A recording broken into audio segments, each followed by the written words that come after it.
अथ पंचमो अध्याय। भगवद गीता के 5वें संन्यास योग नामक अध्याय को प्रारंभ करते हैं।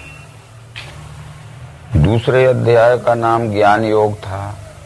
उसमें ज्ञान के ही विषय में समझाया गया। ज्ञान ये विश्व ही परमात्मा है, यह प्रत्यक्ष दर्शन बोध कराने वाले विवेक का नाम है। तीसरे अध्याय में कर्म का प्रतिपादन गया, यानी बिना ज्ञान के कर्म नहीं किया जा सकता और कर्म करने पर ही ज्ञान की पहचान होती है। इसलिए चौथे अध्याय में ज्ञान कर्म संन्यास योग कहा गया, यानी जिसने अपने ज्ञान को कर्म में व्यवहार में और अपने कर्म व्यवहार को ज्ञान में जोड़कर एक रूपता प्राप्त कर ली है, परंतु संन्यास यानी फलाशक्ति छोड़कर जो सेवा में भक्ति में कर्म करता है, ये चौथे अध्याय में समझाया।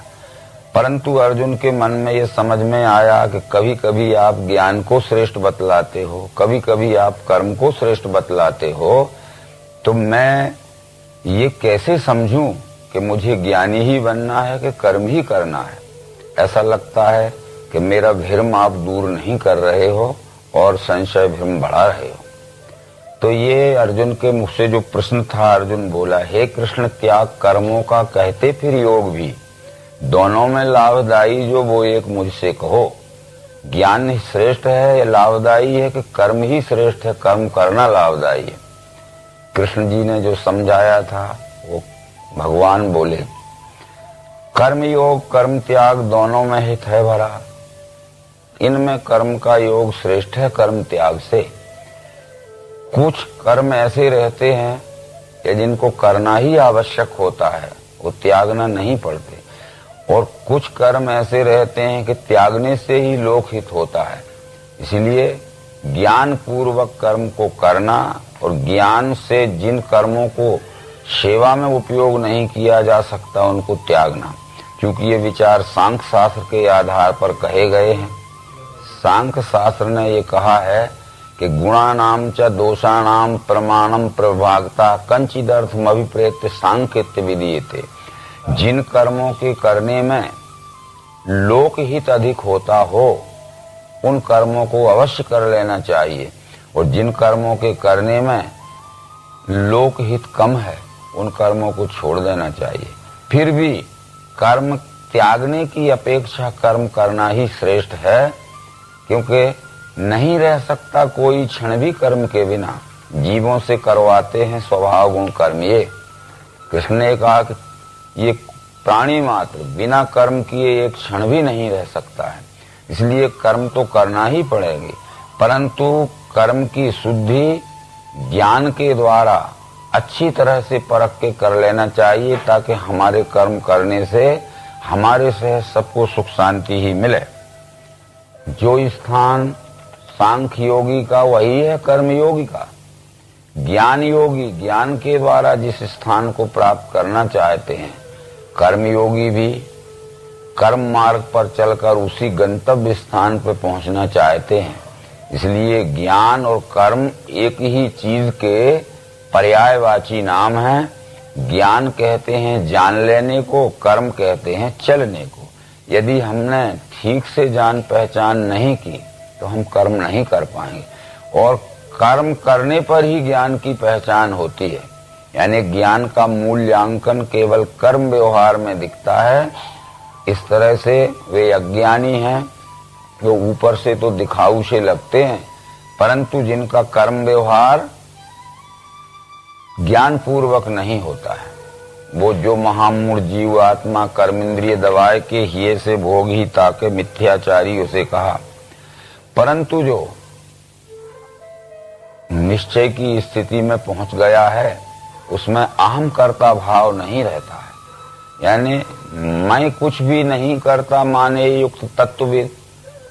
सुने छुए लखे सूंगे खावे सोवे हिले चले, बोले त्याग करे लेवे वो खोले नेत्र मूंद ले, इंद्रियां इंद्रियार्थों में खेले यह धार के।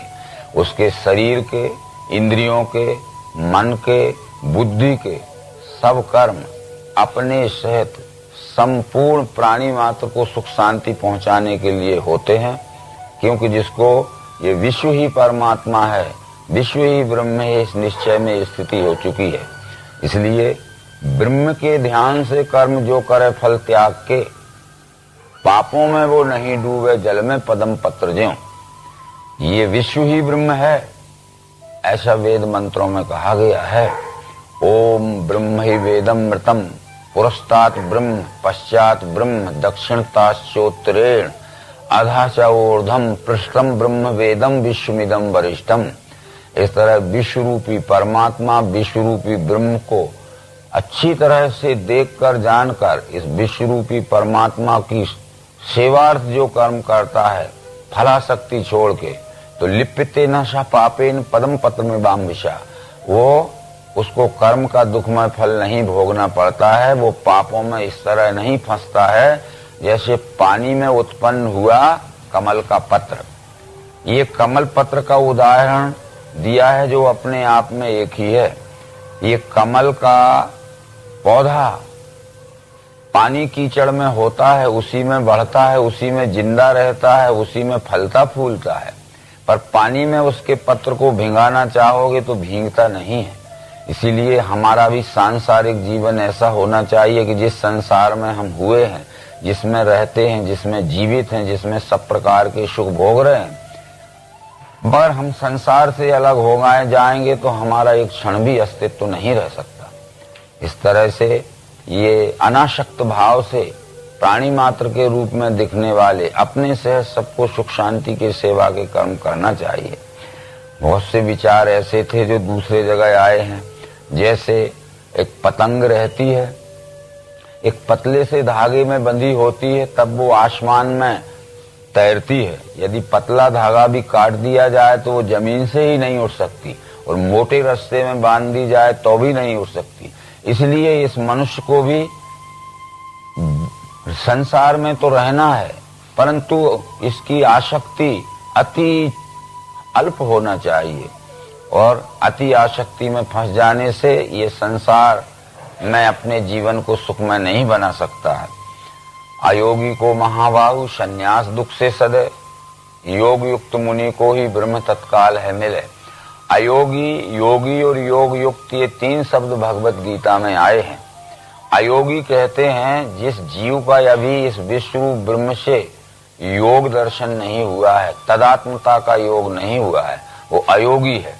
परंतु जिस शरीरधारी मानव जीव आत्मा ने इस विश्व ही परमात्मा है, इसका दिव्य चक्षु योग से दर्शन करके एकात्मता का योग कर लिया है, वो योगी है।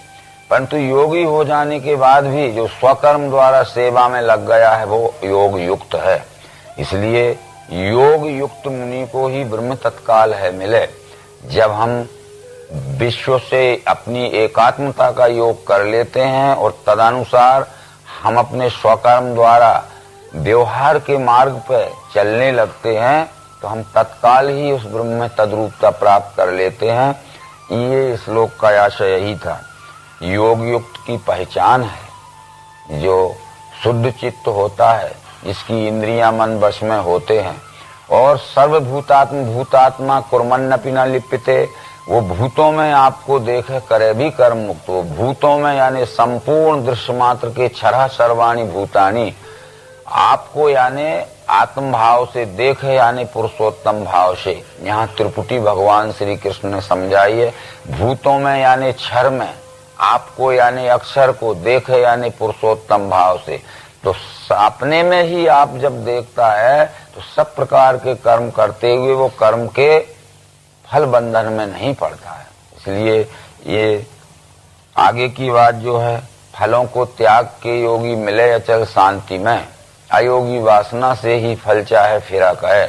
अब फल इच्छा त्याग जहाँ भगवत गीता में कहा गया है, वो निष्काम सकाम भाव भगवत गीता में समझाए गए हैं।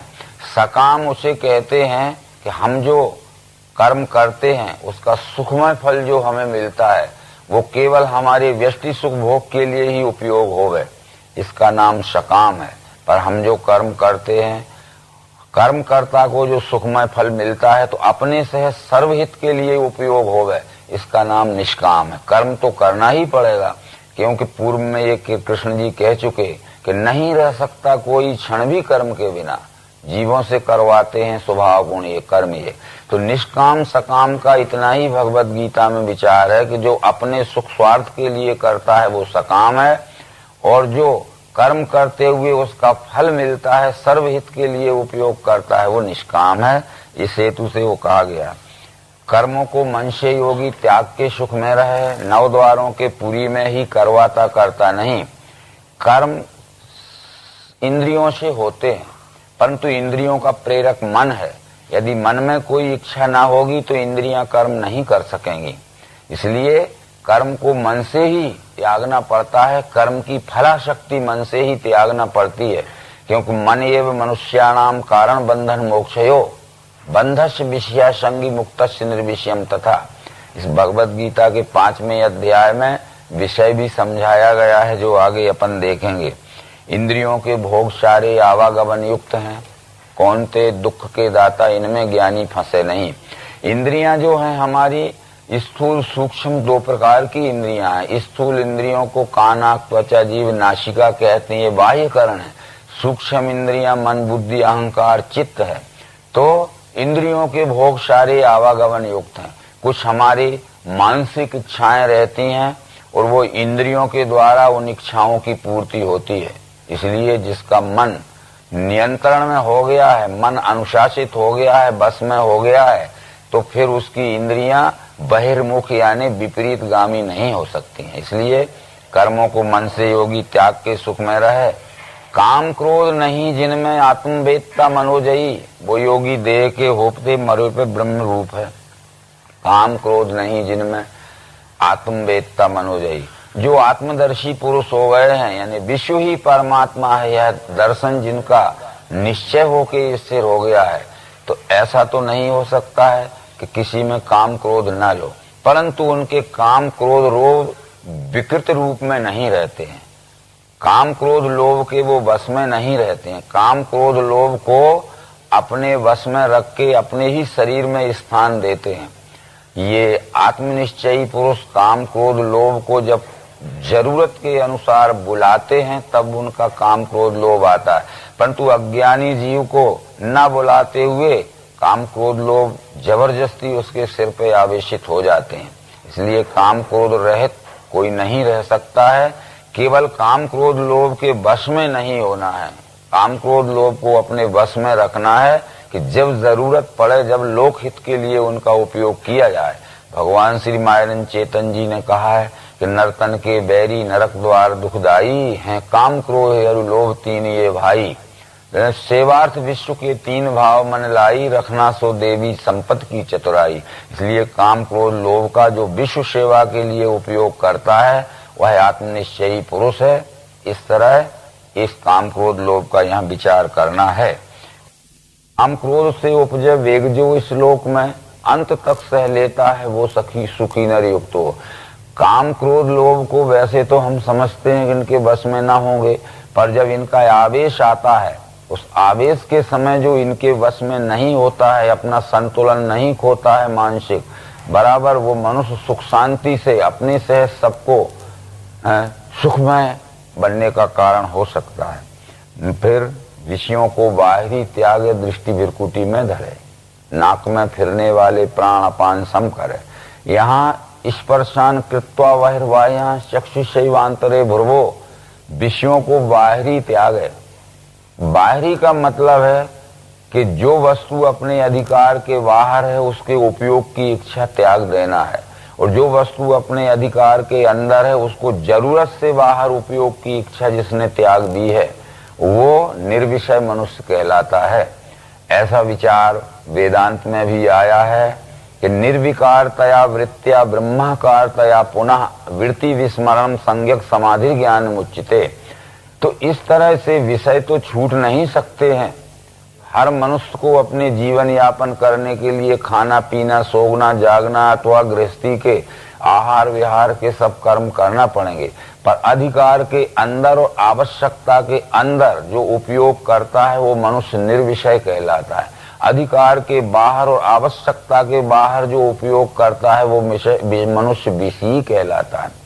जैसे इसका एक दृष्टांत स्वरूप उदाहरण दिया जाता है कि भूख लगना स्वाभाविक है।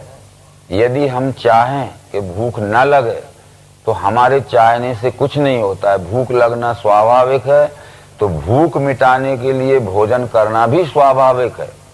भूख मिटाने के लिए भोजन करना विषय नहीं है, परंतु जरूरत से ज्यादा खा लेना ये विषय हो जाएगा, या हमारे अधिकार के बाहर की वस्तु है किसी से छीन के खाना और अपनी भूख मिटाना ये विषय हो जाएगा। इसलिए विषय के विषय में इतना ही समझना है और घर द्वार स्त्री बाल बच्चे आदि छोड़कर काम धंधा छोड़ना ये निर्विषय नहीं है।